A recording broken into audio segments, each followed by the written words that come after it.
यहाँ पर आपसे पूछा गया है कि कौन सी स्टेटमेंट फॉल्स होगी। ऑप्शन ए है कि every convergent sequence is bounded. ये स्टेटमेंट तो ट्रू है, हम सभी जानते हैं। स्टेटमेंट बी में कहा गया है कि a monotonic sequence is convergent if and only if it is bounded. Monotonic sequence है वो कन्वर्जेंट होगी if and only if bounded. तो फॉरवर्ड पार्ट में अगर कन्वर्जेंट है, every convergent sequence is bounded, option A यही कहते हैं। फॉरवर्ड पार्ट तो यहाँ पर ट्रू हो जाता है।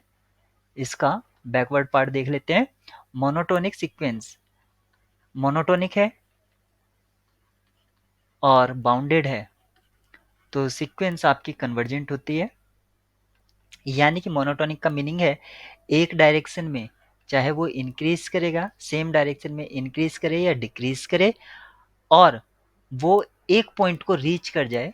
बाउंडेड का मीनिंग है कि वो किसी एक्स एक्सिस के पैरेलल उन्हीं के बीच में उसकी वैल्यू लाई करे तो वो बाउंडेड होगा।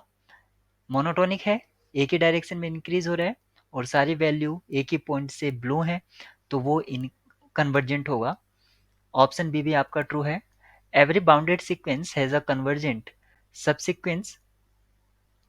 ये स्टेटमेंट भी आपकी ट्रू है। कोई भी बाउंडेड सीक्वेंस है हम एक सब सीक्वेंस उसमें से ढूंढ ही सकते हैं, या आप और जो कि कन्वर्जेंट भी होगी, यानी कि किसी एक पॉइंट को बनाइए, कांस्टेंट सीक्वेंस उसमें से ले लीजिए, वो कन्वर्ज करेगा ही करेगा।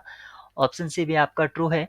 Every bounded sequence is convergent, ये स्टेटमेंट फॉल्स हो जाता है। अगर आप सीक्वेंस ले लेते हैं 1 - 1 1 इस तरह से, ये बाउंडेड है लेकिन कन्वर्जेंट नहीं है।